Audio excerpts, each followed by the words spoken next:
آپ کہہ سکتے ہو تو مشینیں آ گئی ہیں، تو مشین کا بٹن دبانے کے لیے کوئی چارٹرڈ اکاؤنٹنٹ تھوڑی آئے گا، وہ بھی تو کوئی ملازم ہی رکھا جائے گا نا. بہت دیکھ رہا ہوں میں یوٹیوب پہ نا آج کل ریلیں آ رہی ہیں، پیسہ کماؤ، پیسہ ہی سب کچھ ہے، ہم تو حرم میں جا کے بھی دعا مانگتے ہیں پیسہ دے دے، بس پیسہ ہی پیسہ ہی پیسہ ہی.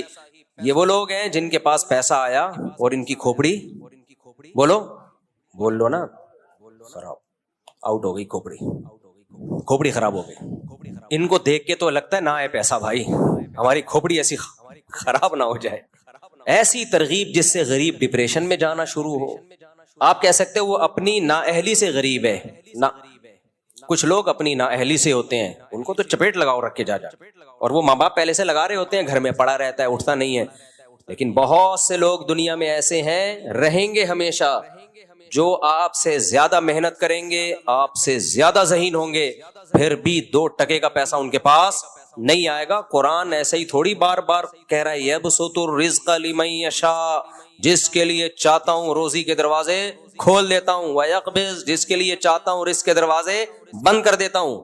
میں نے تو ایسے لوگ بھی دیکھے ہیں کچھ بھی نہیں کر کے بہت کما لیا، لکھ دوپل لگ گیا ان کا. بھائی کچھ بھی نہیں کرتے تھے، ویسے ہی کوئی بزنس ہلکا سا شروع کیا، پتہ نہیں کہاں سے کہاں پہنچ گئے. وہ کہتے ہیں یار ہمیں خود بھی نہیں پتا تھا اتنا نوٹ چھاپ لیں گے اس میں، ہم اتنا پیسہ آ جائے گا. تو نہ آنے میں دیر لگتی ہے اور نہ جانے میں دیر لگتی ہے. تو یہ اللہ کی دین ہے.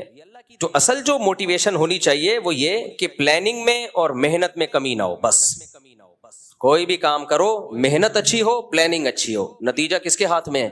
اللہ کے. بس پھر مل جائے ٹھیک ہے. نہیں، 2 گڑبڑیں ہوتی ہیں، یا تو ہماری محنت بہت زیادہ ہوتی ہے، پلاننگ صحیح نہیں ہوتی، اس کا بھی نتیجہ کوئی اچھا نہیں نکلتا، برباد محنت آپ کی. لوگ کر رہے ہوتے ہیں نا صحت کے لیے محنت بہت کر رہے ہو، ڈنڈ پیل رہے ہو، جا کے دوڑ رہے ہو، سیڑھیوں پہ جا رہے ہو، آ رہے ہو، اور چرس پی رہے ہو بیٹھ کے، نشہ کر رہے ہو بیٹھ کے، نیند لے نہیں رہے آپ. مثال کے طور پر جو سوتے نہیں ہیں نا، ان کو ورزش سے فائدے کے بجائے الٹا نقصان ہوتا ہے. کیونکہ جب آپ ورزش زیادہ کرتے ہو آپ کو گہری نیند، کیونکہ ہماری باڈی کی ریپیئرنگ کب ہوتی ہے؟ نیند میں.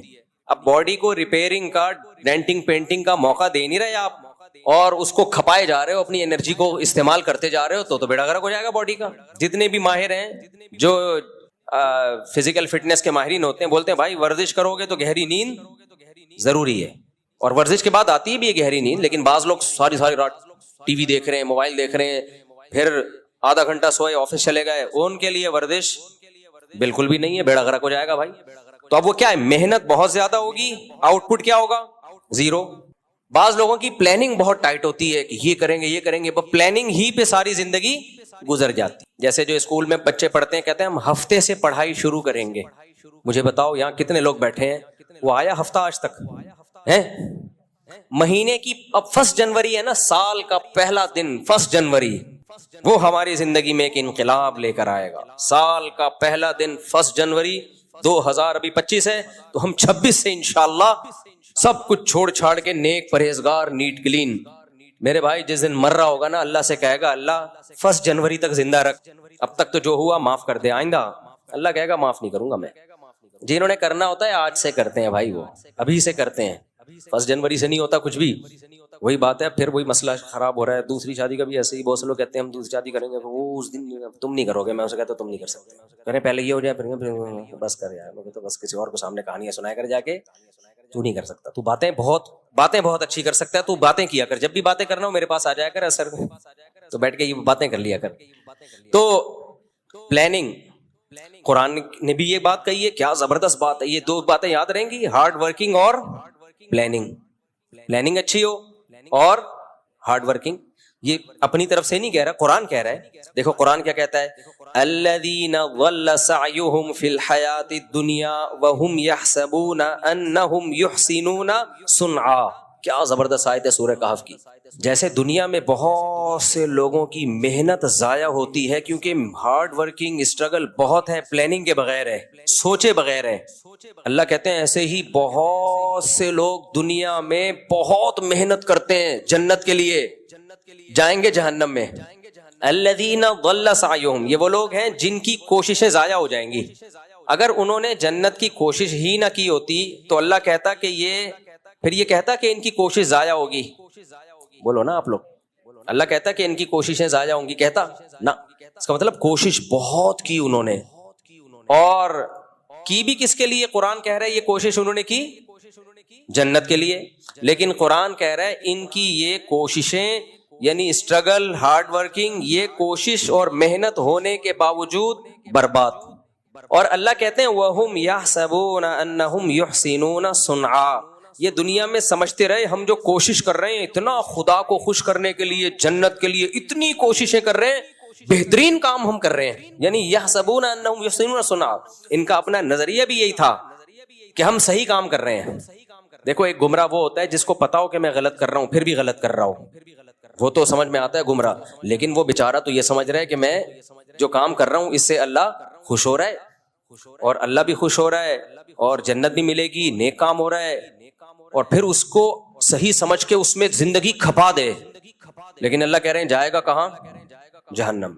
وجہ اس کی ہے کہ ایک بہت بڑا فالٹ تھا اس کا, یہ خود سے کیوں سمجھنا شروع کر دیا کہ میں صحیح کر رہا ہوں. اس کے صحیح ہونے کی آپ کے پاس دلیل کیا تھی؟ ایک مثال سے بات سمجھاتا ہوں میں.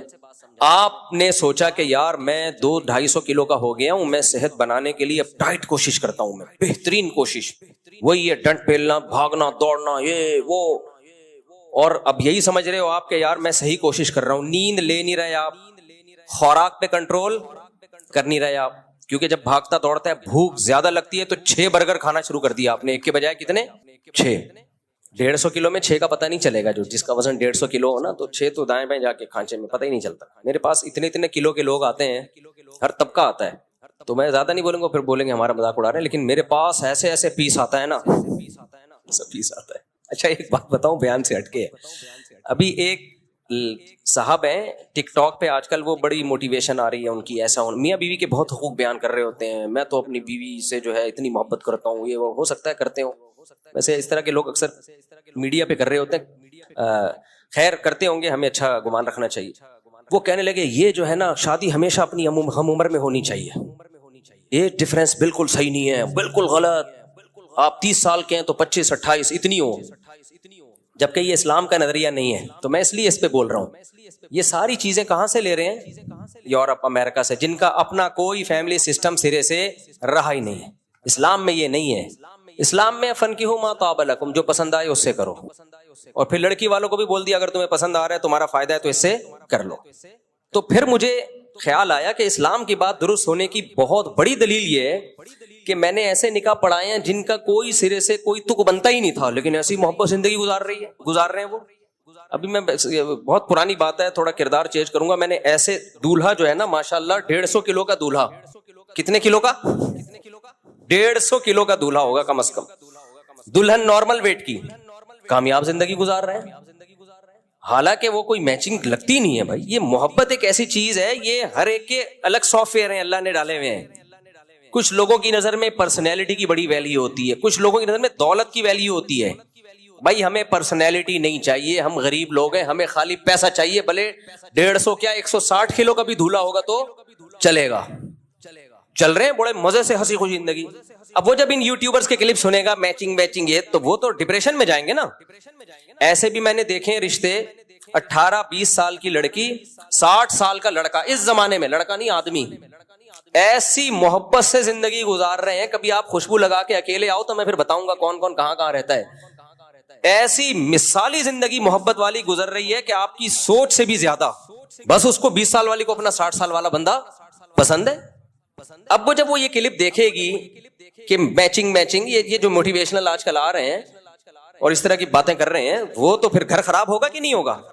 اور الٹا بھی دیکھا ہے میں نے, 20-22 سال کا لونڈا لپاڑا اور انٹی سے شادی کی اس نے, جو طلاق یافتہ بھی, بچوں والی بھی, بہترین زندگی گزر رہی ہے ان کی, اور مزید بچے بھی ہو گئے, ہنسی خوشی. اس لیے یہ جو آج کل آ رہے ہیں نا افلاطون اور سقراط اور بقراط, ہر آدمی یوٹیوب پہ آ کے فنٹر بنا ہوا ہے, ایکچولی ایسا ہونا چاہیے, ایکچولی ایسا. اس کو بولو بس کرو خدا کے لیے, ہمارے پاس اسلام ہے. کوئی قرآن و سنت کی بات کرو تو سر آنکھوں پہ, ورنہ یہ اپنی تھیوری, اپنے نظریے اپنے پاس رکھو. سمجھ میں آ رہی ہے بات کہ نہیں آ رہی ہے؟ بولے یہ اپنے یہاں نارملی تو ٹھیک ہے, ایسا ہی ہو, ایج ڈفرنس زیادہ نہیں ہونا چاہیے, لیکن اگر کہیں زیادہ ہے اور دونوں خوش ہیں تو تمہیں کیا تکلیف ہو رہی ہے یار؟ یہ وہ اعتراضات ہیں جو غیر مسلموں سے ہماری سوسائٹی میں آئے ہیں. جو سب سے بڑا اعتراض سب سے پہلے نبی صلی اللہ علیہ وسلم پہ کرتے ہیں کہ 9 سال کی تھیں آپ حضرت عائشہ اور ہمارے نبی 50 سال کے.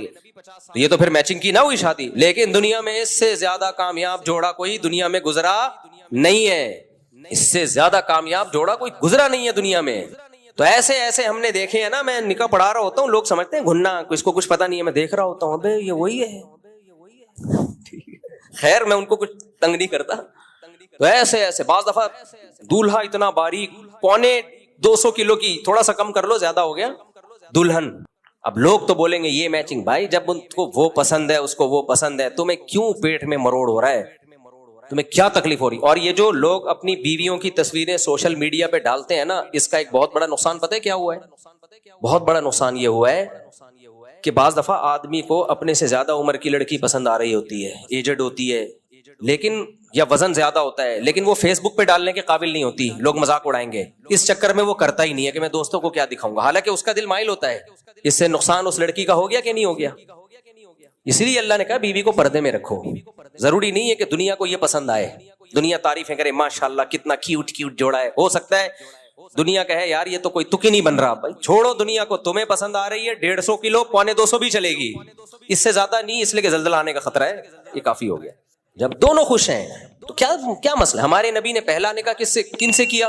25 سال کی عمر اور 40 سالہ بیوہ سے. کیسی کامیاب شادی چلی ہے.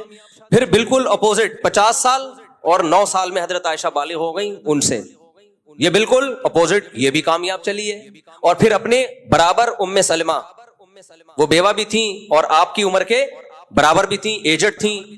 ان کو جب نبی نے نکاح کا پیغام بھیجا, حضرت ام سلمہ نے کہا میری تو عمر بہت زیادہ ہے. آپ نے فرمایا میری تم سے بھی زیادہ ہے, تو کوئی بات نہیں, میں بھی تو ایجڈ ہوں. ہر طرح سے نکاح کر کے دکھا دیا ہمارے نبی نے, اور کامیاب کر کے دکھا دیا. اس لیے اٹھا کر پھینک دو باہر گلی میں, نئی تہذیب کے انڈے ہیں. جملہ یاد رکھ کر رکھو, نئی تہذیب کے انڈے ہیں گندے. اور فیس بک پہ مت ڈالا کرو بیویوں کی, یوٹیوب پہ میری وائف. اس سے بہت نقصان. یہ کلچر کا بیڑا غرق. بیوی جب پردے میں رہے تو کسی کو کیا پتا 150 ہے 250 کا ریٹ چل رہا ہے, کیا چل رہا ہے. کوئی لاسانی کے کٹے تھوڑی ہیں جو ہم نے دنیا کو آپ خود بھی. کوئی دولہا بعض دفعہ 200 کا ہوتا ہے, بیوی اس کو دنیا کو دکھا رہی ہے میرا ہسبینڈ کتنا ہینڈسم کتنا اسمارٹ. وہ نہیں ہوتا ہینڈسم بھائی, لیکن بیوی محبت کر رہی ہوتی ہے اس سے. تو فیس بک پہ اپنی گھر کی چیزیں گھر کے اندر رکھو یار, خود آؤ. تو اپنی فیملی لائف کو اس طرح سے پبلک کے سامنے مت لے کر آؤ, اس سے نقصان ہوتا ہے, اس سے نقصان ہوتا ہے.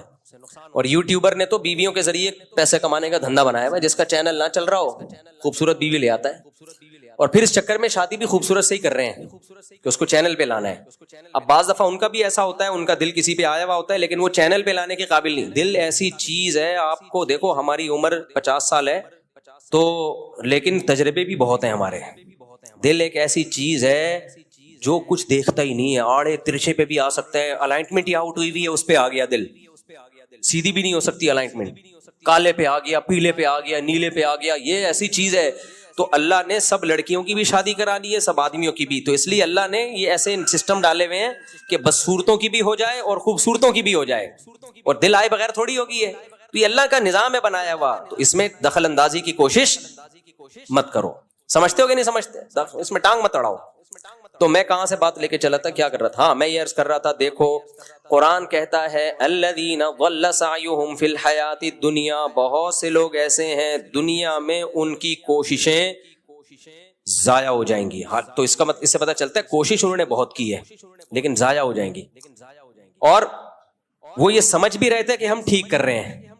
تو اب میں اس کی مثال دے رہا تھا. اس کی دنیا میں ایسے مثال ہوگی کہ آپ نے اپنی صحت بنانے کے لیے صبح شام محنت محنت محنت, پاگلوں جیسی محنت کر لی آپ نے. آپ سمجھ رہے ہو کہ میری صحت بنے گی, لیکن آپ نیند نہیں لے رہے پراپر, کھانے پہ آپ کنٹرول نہیں کر رہے. تو بتاؤ یہ صحت مزید یعنی مزید بنے گی یا بگڑے گی؟ مزید اور بگڑ جائے گی اور خراب ہو جاؤ گے. تو جیسے دنیا میں ہوتا ہے تو خراب کیوں ہوگا؟ آپ سے جب کوئی پوچھے, اب آپ گئے ایک ڈاکٹر صاحب کے پاس, ڈاکٹر صاحب میں نے اتنی محنت کی, ہم نے تو سنا ہے محنت سے انسان کو پھل ملتا ہے, میں نے تو صحت کی اتنی محنت کی مگر میں تو گھٹنے بیٹھ گئے میرے, تو میں تو مر رہا ہوں, اور میں نے نیت بھی صحیح تھی, میں اس کو صحیح سمجھ کے کرتا تھا. تو ڈاکٹر کیا کہے گا, تم نے خود سے کیسے فیصلہ کر لیا کہ یہ محنت کا رخ صحیح ہے؟ یہ کسی ایکسپرٹ سے پوچھنا چاہیے, ڈاکٹر سے پوچھنا چاہیے تھا. خود سے فیصلہ کر لیا مجھے جو بخار ہے اس دفعہ ملیریا لگ رہا ہے, خود سے فیصلہ کر لیا مجھے جو بخار ہے وہ گرمی کا بخار ہے, خود سے فیصلہ کر لیا کہ مجھے جو خارش ہو رہی ہے یہ دوسری شادی, استغفر اللہ, یہ جو ہے بہت سو کا دوسری شادی کی بھی شروع ہو گئی ہے, مجھے جو خارش ہو رہی ہے یہ جو ہے مچھر کے کاٹنے سے ہے. ابے خود سے کیسے؟ آپ کسی ایکسپرٹ سے پوچھو, وہ بتائے گا آپ کو. بعض لوگوں کو چکر آ رہے ہیں, خود سے فیصلہ کر لیا کہ میرا بی پی بڑھا ہوا ہے, حالانکہ ہو سکتا ہے لو ہو, اب اس میں نمک پی رہا ہے تو مرے گا اور زیادہ. بھائی خود سے فیصلہ کر لیا یہ ہے, خود سے فیصلہ کر لیا یہ ہے, تو یہ نہیں ہوتا. تو جیسے دنیا میں یہ نہیں ہوتا, دنیا میں ایکسپرٹ سے, ماہرین سے پوچھا جاتا ہے کہ ہماری جو اسٹرگل اور محنت اس کی سمت صحیح ہے یا نہیں. اسی طرح اللہ آخرت کی کوشش کے بارے میں بھی کہتے ہیں, جب تم آخرت کے لیے کوشش کرو گے تو خود سے فیصلہ نہیں کر لینا کہ میں بہت اچھی کوشش کر رہا ہوں. اللہ اس کے رسول تمہیں بتائیں گے, ان کی طرف سے پرمیشن ملے گی تو تھوڑی کوشش پہ بہت کچھ مل جائے گا. ان کی طرف سے اگر پرمیشن نہیں ہے تو بہت ساری کوشش پہ بھی کچھ بھی نہیں ملے گا, بلکہ بدعت کا گناہ ملے گا الٹا. سمجھ رہے ہو کہ نہیں سمجھ رہے؟ اس لیے اکثر میں ایک مثال دیتا ہوں, یہ جو بکرے ذبح کرتے ہیں لوگ, اچھا میرا کلپ بھی لوگوں نے ادھورا چلایا کہ میں نے بکرا ذبح کرنے کو حرام کہا ہے. لوگ کہہ رہے ہیں بکرا تو حلال ہے, آپ کہتے ہو بکرا صرف قربانی میں ذبح کرو. عبادت کے طور پہ جانور ذبح کرنا, گوشت کھانے کے لیے نہیں. گوشت کھانے کے لیے تو کبھی بھی کر لو. بقرعید میں ہم گوشت کھانے کے لیے نہیں کر رہے ہوتے, اصل میں کس کے لیے کر رہے ہوتے ہیں؟ عبادت کے لیے, اللہ کے لیے. پھر اللہ کہتا ہے گوشت بھی کھا لو. خالی گوشت کھانے کے لیے کرتے تو ہم بیوقوف ہیں, 10-15 لاکھ کی گائے کاٹ رہے ہیں. گوشت کھانے کے لیے کرنا ہوتا تو قصائی سے بہت سستا میں مل جاتا ہے, کٹے کا گوشت مل جاتا ہے. کٹے کا, کٹا ہی بولتے ہیں نا, کٹے کو, کٹوں کا یا پتہ نہیں کٹے کا. وہ جو جانور, کچھ جانور ایسے ہوتے ہیں بقرعید کے جو بڑے فینسی لگتا ہے کہ یہ پالنے کے لائق ہیں, ان کو ذبح کرتے ہوئے رونا آ رہا ہوتا ہے. کچھ جانور ایسے ہوتے ہیں کاٹ دو, آدمی کہتا ہے اس کو جلدی سے کاٹو, کہتے ہیں کٹوں کا مال ہے, کٹوں کا. تو ہم گوشت کے لیے تھوڑی کرتے ہیں, یہ ہم کس کے لیے کرتے ہیں؟ اللہ کے لیے. اسی طرح جب ہم حج پہ جاتے ہیں تو بکرا ذبح کرتے ہیں, یا تو دم کے طور پر ہوتا ہے, ہم سے حج میں کوئی غلطی ہو گئی تو کفارے کے طور پہ بکرا کاٹا جاتا ہے. وہ صدقہ کرنے سے وہ کفارہ پورا نہیں ہوگا. یا ہم دم شکر کہ حج عمرہ ایک سفر میں کر لیا, حج قران یا حج تمتع, تو شکر کے طور پہ بکرا کاٹا جاتا ہے. اس کا گوشت کھانے کی اللہ نے اجازت دے دی, تو وہ بھی بکرا, دمبا, گائے یہ کاٹا جائے گا. اسی طرح بچہ پیدا ہوتا ہے عقیقے کے طور پر, تو یہ بھی گوشت کے لیے نہیں ہے, یہ اصل میں کس کے لیے ہے؟ شکرانے کے لیے. شکرانے کے لیے ہم جانور کاٹتے ہیں. پھر اللہ نے کہا چلو کاٹ دیا تو اب کھا لو اور کھلاؤ. جب ہم حج میں ہم سے کوئی احرام میں غلطی ہو گئی, اس غلطی میں اللہ نے کہا بکرا کاٹو, تو اللہ نے کہا کاٹو, کھاؤ نہیں, غریبوں کو کھلاؤ. وہ کھا نہیں سکتے آپ. لیکن حج میں عمرہ اور حج ایک ساتھ کر لیا, شکرانے کا بکرا کاٹا, تو اللہ نے کہا دم والا بھی میرے لیے, یہ والا بھی میرے لیے, لیکن اس کا تم کھا سکتے ہو. اس طرح بقرعید میں جب ہم بکرا کاٹتے ہیں, اللہ نے کہا یہ میرے لیے گوشت کھا سکتے ہو, اگر اللہ اجازت نہیں دیتا تو ہم نہیں کھاتے. تو یہ 3 موقع ایسے ہیں جن میں بکرا کاٹنا, دمبا کاٹنا, گائے کاٹنا, اونٹ نہر کرنا عبادت کے طور پر ہے, ثواب کے طور پر ہے. اس کے علاوہ چوتھا کوئی ایسا موقع نہیں ہے جہاں بکرا کاٹنے پہ کاٹنے کا کوئی ثواب ملے گا. اس لیے میں کہتا ہوں صدقے کے بکرے کا اسلام میں کوئی تصور نہیں ہے. صدقے کا ہے, صدقے کے بکرے کا نہیں ہے. لوگ کہتے ہیں ہم کاٹ کے گوشت کھلاتے ہیں اس کا. بھائی ویسے ہی گوشت خرید کے کھلا دو, وہ سستا پڑے گا. راشن ڈال دو, پیسے دے دو. یہاں لوگوں کا نظریہ خراب ہے, وہ کہتے ہیں نہیں خون گرے گا تو بلائیں ٹلیں گی. نا نا نا نا نا, یہ وہ کوشش ہے جو آپ کی اپنی طرف سے ہے. قرآن و سنت میں ہمیں بکرا کاٹنا کوئی عبادت اس کو نہیں قرار دیا. 100 بکرے بھی کاٹ دو گے کچھ بھی نہیں, بدعت کا گناہ ملے گا. اگر ثواب سمجھ کے کاٹ رہے ہو, بدعت کا گناہ ملے گا کہ کیوں کاٹ رہے ہو. اب بتاؤ لوگوں کے گھر میں بلائیں آتی ہیں, مصیبتیں آتی ہیں, تو بکرے کاٹتے ہیں کہ نہیں کاٹتے؟ وہ کہتے ہیں بکرے کاٹیں گے تو بلائیں ٹلیں گی. کیوں ٹلیں گی بھائی؟ یہ اللہ نے کہا ہے. بلائیں لانے والا کون؟ بولو نا, اللہ. تو ٹالنے والا کون؟ اللہ. تو اللہ نے کہا صدقے سے بلائیں ٹلتی ہیں, بکروں سے کہیں بھی نہیں کہا. تو صدقہ کرو, پیسے دے دو غریب کو, وہ سستے میں ہے. اور اس میں غریب جو چاہے گا کر لے گا. راشن ڈلوا دو اس کے گھر میں, آلو پیاز ٹماٹر ڈلوا دو, دالیں ڈلوا دو, جس کی زیادہ ضرورت ہے, جو روز کھائے. بکرا تو ایک ٹائم کھا کے ختم کر دے گا وہ. تو یہ کانسیپٹ ہی غلط ہے. تو اس لیے قرآن کیا کہتا ہے, الذین ضل سعیہم فی الحیات الدنیا, یہ وہ لوگ ہیں جنہوں نے دنیا میں بہت ساری کوششیں کی اور وہ سمجھتے رہے کہ ہم صحیح ٹریک پر ہیں. اب دیکھو ہندو جو مندر میں جا کے عبادت کرتا ہے اس کی نیت بھی بھگوان کو خوش کرنے کی ہے, ساری زندگی خوش کرتا رہے, لیکن بھگوان اس سے خوش بولو نہیں ہوگا. وہ کہ کیا دلیل ہے کہ تم نے ان بتوں کو میرے ساتھ شریک کر لیا, ان کے سامنے کیوں جھک رہے ہو, کیا لگتے ہیں تمہارے بھائی ہے؟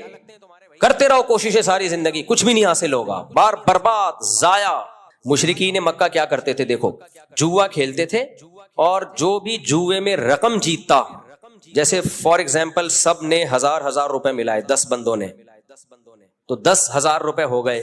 جو جوا جیتے گا اس کو کتنے مل جائیں گے؟ 10,000. تو وہ کیا کرتا تھا, اب غریبوں کو کھانا کھلاتا تھا. اس سے عربوں میں سخاوت تھی نا بھائی, غریب کو کھانا تو کھلانا ہے. ہر شخص چاہتا تھا میں کھلاؤں, پیسے ہوتے نہیں تھے یار, 1000 روپے میں کیسے کھلاؤں. جذبہ بہت اچھا تھا, کہتے چلو جوا کھیلتے ہیں, جو جیتے گا وہ کھلائے گا. جیت جاتا تھا یہ کھلاتا تھا. اللہ نے اس کے بارے میں کہا 100 کیا, یعنی مفہوم قرآن و سنت کا اپنے الفاظ میں بیان کر رہا ہوں. اس طرح تم 100 نہیں 1 کروڑ لوگوں کو بھی کھلاؤ گے بیکار.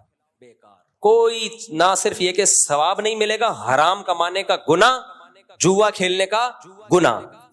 انما الخمر والمیسر والانصاب والازلام رجس پلید, اللہ کی نظر میں پلید کہلاؤ گے, جواری کہلاؤ گے. کیا کہلاؤ گے؟ جواری, سٹے باز, جواری, پلید, ناپاک, کیسے کیسے نام دیے اللہ نے جواریوں کو جو جوا کھیلتے ہیں. حالانکہ وہ محنت کر کے کیا کر رہے ہیں, غریبوں کو کھلا رہے ہیں, محنت بھی ہو رہی ہے, نیت بھی ان کی اچھی ہے. لیکن بھائی بات یہ کہ آپ نے پہلے پوچھا تو ہے نہیں کہ خدا اس عمل سے خوش ہوتا بھی ہے کہ نہیں ہوتا. تو میں یہ عرض کر رہا تھا, کامیابی کے لیے 2 چیزوں کا ہونا بہت ضروری, چاہے دنیا کی کامیابی ہو چاہے آخرت کی کامیابی. نمبر 1 محنت, نمبر 2 پلاننگ. محنت ہو پلاننگ نہ ہو بیڑا غرق, پلاننگ ہو محنت نہ ہو بیڑا بولو غرق. اب پلاننگ میں کیا چیز آتی ہے؟ محنت تو خود ہی کرنی پڑے گی. پلاننگ میں آتی ہے سب سے پہلے, جب بھی آپ کسی کام کی, مثال کے طور پر آپ نے ایک ہدف بنایا, میں نے پیسہ کمانا ہے. یہ میں اس لیے مثال دیتا ہوں کہ اصل ہدف ہمارا ہونا چاہیے جنت میں جانا ہے, لیکن مثال پیسے کی دو نا تو فوراً سمجھ میں آنا شروع ہو جاتی ہے. جنت میں بھی اسی طرح ہی جائے گا آدمی. تو پلاننگ کا کیا مطلب بھائی, کم سے کم محنت میں زیادہ سے زیادہ کیسے کمایا جا سکتا ہے, کم سے کم محنت میں زیادہ سے زیادہ کیسے کمایا جا سکتا ہے. اور پلاننگ میں سب سے پہلا جو جزو ہے نا پلاننگ کا, وہ ہے مشورہ. ان لوگوں سے مشورہ لینا جو اس کام کے ایکسپرٹ ہوں, ان لوگوں سے مشورہ. ہر آدمی ٹینشن سے مرا جا رہا ہے نا, پتہ نہیں کیا ہو جائے گا کل, بچوں کی اسکول کی فیسیں بھر سکوں گا نہیں بھر سکوں گا, بیگم کے خرچے پورے کر سکوں گا نہیں کر سکوں گا. چھوڑو بھائی, یہ ٹینشن لینے کی نہیں ہے. آپ کہو کیوں نہیں ہے, گھر جائیں گے ٹینشن تو ملے گی نا وہاں سے. اس کا حل بتاتا ہوں میں ابھی آپ کو, اس کا حل بتاتا ہوں میں, پہلے یہ حدیث مکمل کر لو. تو آپ صلی اللہ علیہ وسلم نے فرمایا اگر تم اللہ پہ ایسے توکل کرو جیسے توکل کرنے کا حق ہے, لرزقتم, تمہیں ایسے رزق ملے گا جیسے پرندوں کو ملتا ہے. فرمایا تغدو خماسن, جب پرندہ صبح گھر سے نکلتا ہے پیٹ اس کا خالی, اسے نہیں پتا آج میں نے ٹماٹر بیچنے ہیں, آج میں نے رکشہ چلانا ہے, کسی ملٹی نیشنل کمپنی میں نے میرا انٹرویو ہے, کیا کچھ بھی نہیں. صبح اس کو یہ بھی نہیں پتا ہوتا کہ سمت میں جانا ہے, میں نے بس نکلتا ہے اللہ کا نام لے کے. آپ دیکھو یہاں کوے جو ہے نا, کوے, ایک دوست نے ہمیں بتایا کہ صبح سارے کوے یہاں سے سرجانی ٹاؤن کی طرف جا رہے ہوتے ہیں, اور ہم نے دیکھا کووں کے غول. عصر کے بعد مغرب سے پہلے آپ دیکھو گے پورے کوے واپس آ رہے ہوتے ہیں, پتہ نہیں صدر سے, لی مارکیٹ سے, جہاں کے بھی کوے ہیں نا. میں نے تو پہلے سمجھا تھا کہ سرجانی ٹاؤن میں کوئی ویکینسی نکلی ہوئی ہے کووں کے لیے, حقیقت ہے سارے یہاں سے ٹریولنگ کر کے جا رہے ہوتے ہیں. وہ ان کو کہیں وہاں شاید زیادہ کوئی مردار وردار پڑے ہوئے ہوتے ہیں, کچھ کچرے مچرا اور یہ سب چیزیں نا. تو کووں کو مخبری ہو گئی, کووں کو مخبری ہو گئی بھائی لی مارکیٹ میں مال ابھی نہیں ختم, شارٹ چل رہا ہے, ابھی کہاں مال ہے. صبح خالی پیٹ جاتے ہیں اور شام کو چھیچڑوں سے پیٹ ان کے بھرے ہوئے ہوتے ہیں. تو رسول اللہ صلی اللہ علیہ وسلم نے فرمایا تغدو خماسا وتروح بطانا, صبح پرندہ نکلتا ہے خالی پیٹ, شام کو آتا ہے پیٹ اس کا بھرا ہوا ہوتا ہے. آپ کہہ سکتے ہیں کہ صرف پیٹ ہی ہماری بنیادی ضرورت, بول لو نا بھائی, نہیں ہے, پیٹ ہی تھوڑی ہے. یہ ایک مثال ہے, پرندے کی ضرورت پیٹ, اور جب پرندے کی شادی کا ٹائم آتا ہے تو اس کی ضرورت گھر بھی ہے یا نہیں؟ کیا خیال ہے بھائی؟ جب پرندوں کی مادہ انڈے بچے دینے, کبوتر کو دیکھ لو نا, یہ تو جوڑے بنا کے رہتے ہیں کبوتر, انڈے بچے کا ٹائم آتا ہے تو کبھی دیکھا کبوتر ٹینشن میں کہ یار بحریہ ٹاؤن تو ہاتھ سے نکل گیا ہے بھائی, بحریہ ٹاؤن کے پلاٹ تو نکل گئے یہاں سے، اور سرجانی بھی گیا۔ ایک صاحب مجھے کہنے لگے میں 15 سال پہلے کسی اسٹیٹ ایجنٹ نے مجھے کہا تھا کہ 6 پلاٹ سرجانی میں لے کے ڈال دو زندگی بن جائے گی۔ مجھے کہنے لگا یار اتنا افسوس ہو رہا ہے میں نے اس کی بات پہ عمل نہیں کیا۔ تو میں نے کہا 10-15 سال تو زندہ رہے گا، ابھی تو نے ویسی قبر میں جانا ہے، عمل کر لیتا تو تجھے اسٹیٹ ایجنٹ کہہ رہا تھا 15 سال کے بعد تیری زندگی بن جائے گی، میں تجھے کہہ رہا ہوں 15 سال کے بعد تو مرے گا، بن کے بھی تو قبر میں جائے گا۔ 15 سال کے بعد جو ہے نا، تو وہ اسٹیٹ ایجنٹ کے 15 سال پرانی پیش گوئی پہ تو افسوس ہو رہا ہے، میں جو سچی مچی کی پیش گوئی کر رہا ہوں کہ تو مرے گا 15 سال میں، تیری ہڈیوں میں ابھی اتنا گودا نہیں ہے زندہ رہنے والا، اس پہ ٹینشن نہیں ہو رہی۔ اس کا مطلب بھول چکے ہیں موت کو۔ اور بھائی 15 سال پہلے تو سرجانی میں 6 پلاٹ لیتا، آج عیش کرتا، تو وہ 15 سال کے بعد عیش کے قابل نہ رہتا۔ تو سوچ لے جو 15 سال بعد تو جو اینڈ سرجانی میں پلاٹ لے کے ہونا تھا وہ پلاٹ لیے بغیر بھی وہی اینڈ ہو رہا ہے، تو ٹینشن کس بات کی بھائی؟ اور ٹینشن لے گا تو 15 سال کے بجائے 5 سال میں وہ انجام ہو جائے گا تیرا، جو 15 سال بعد ہونا تھا۔ تو میں یہ کر رہا تھا کہ پرندے کو جو رزق ملتا ہے صرف پیٹ نہیں بھرتا اس کا، جب پرندے کی شادی کا ٹائم آتا ہے، وہ بالغ ہوتا ہے، تو پیر بنتا ہے کبوتر کبوتری کا، چڑا چڑیے کا بنتا ہے نا جوڑا۔ نہ اس نے کہیں سے ڈپلوما حاصل کیا گھر بنانے کا ہے بھائی، نہ NID یونیورسٹی میں وہ پڑھا ہے، کوئی انجینئرنگ نہیں، اس کو ہے کوئی انجینئرنگ؟ بولو بھائی، جس قسم کا گھر اس کو چاہیے فطرت اسے اس طرح کا گھر بنانا سکھا دے۔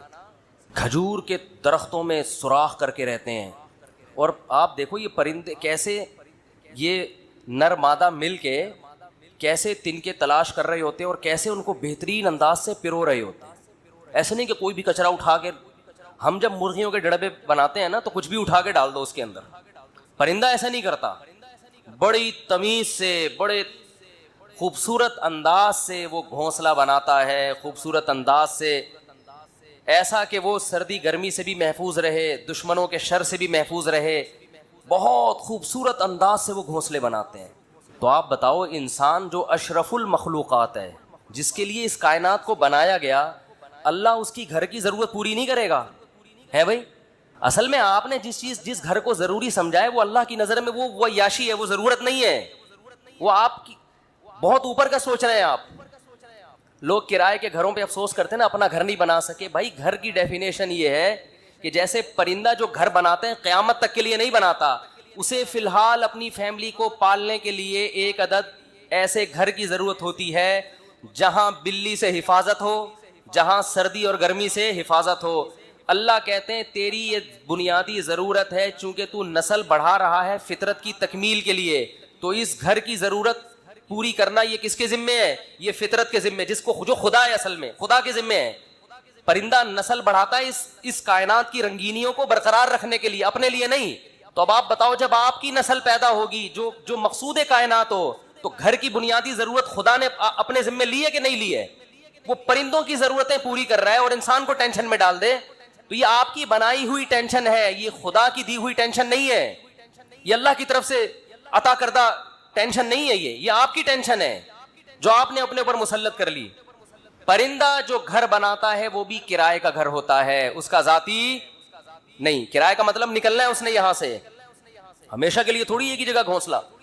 پھر جب اس کے انڈوں سے بچے نکلتے ہیں، ایک تو 12 گھنٹے کی ڈیوٹی ہوتی ہے کبوتر اور کبوتری کی، 12 گھنٹے کبوتر۔ یہ شکر کرو اللہ نے مردوں میں ایسا نظام نہیں رکھا، یہ اللہ کا بڑا فضل ہو گیا۔ ہمارے یہاں خواتین ہی پالتی ہیں، مرد کا کام ہے شیلٹر دینا، تحفظ دینا، خرچہ اٹھانا۔ 12 گھنٹے کبوتر بیٹھے گا اور 12 گھنٹے کبوتری۔ اب کمانے کا ٹائم کم ہو گیا، کیا خیال ہے؟ پہلے 12 گھنٹے دن میں کمانے میں لگ رہے تھے ان کے، اور رات میں آرام میں، ایسا ہی ہے نا؟ اب ذمہ داری بڑھ گئی، کمانے کے لیے ٹائم کم ہو گیا۔ ذمہ داری کیا بڑھ رہی ہے؟ اب اپنا بھی کمانا ہے اور اپنے بچوں کے لیے بھی دانا لے کر آنا ہے۔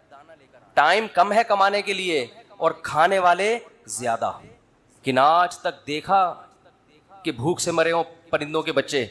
کہیں قحط پڑا ہوا ہو تو ایک الگ بات ہے، کبوتر کبوتری جاتے ہیں، باریاں سیٹ کرتے ہیں، 12 گھنٹے یہ 12 گھنٹے وہ، پھر جب چوزے نکل جاتے ہیں اس سے بچے نکل جاتے ہیں، وہ بھی کما کے خود بھی اپنا پیٹ بھی بھر رہا ہے اور اپنے بچوں کا پیٹ بھی بھر رہا ہوتا ہے۔ وجہ کیا ہے؟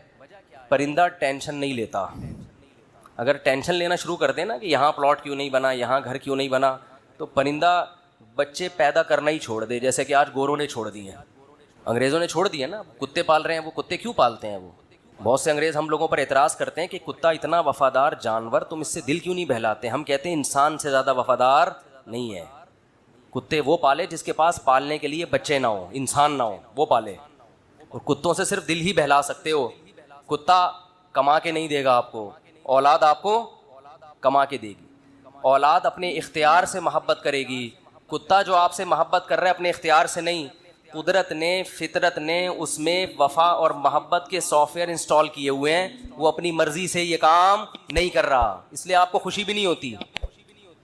اولاد تو اپنے اختیار سے آپ کی خدمت کرتی ہے. بیٹا ہوگا تو بہویں بھی ہوں گی, داماد بھی ہوں گے, بیٹی ہوگی تو پوتے بھی ہوں گے, نواسے بھی ہوں گے. کتا ہوگا تو یہ سب چیزیں, بولو. تبھی تو انگریزوں کا سارا سیٹ اپ ختم. آپ کسی گورے سے ملے نا, یہ کون ہے, یہ گورا, تعارف کرو, یہ میرا فرینڈ ہے, یہ میری گرل فرینڈ ہے, بس سارا سیٹ اپ ختم. کبھی دیکھا گورا تعارف کروا رہا ہو آپ امریکہ کسی گورے کے گھر جائیں, یہ میری خالہ ہیں, یہ میری پھپھو ہیں, یہ میری ممانی ہیں, یہ میری چاچی ہیں, میری بھتیجی ہے, یہ میرا بھانجا ہے, یہ میرے بردر ان لا ہیں, یہ میرے مدر ان لا ہیں, اور یہ میری نانی ساس اور دادی. ہمارے یہاں تو اتنے پوری ایک چین چلتی ہے.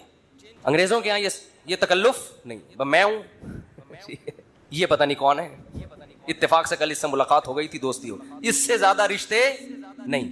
ایک عدد اماں ہوتی ہیں, وہ بھی اولڈ ہاؤس میں. وہ بھی کہاں ہیں؟ اولڈ ہاؤس میں. تو وہ کتے اس لیے پالتے ہیں, اس لیے نہیں پالتے کہ وہ کتوں کی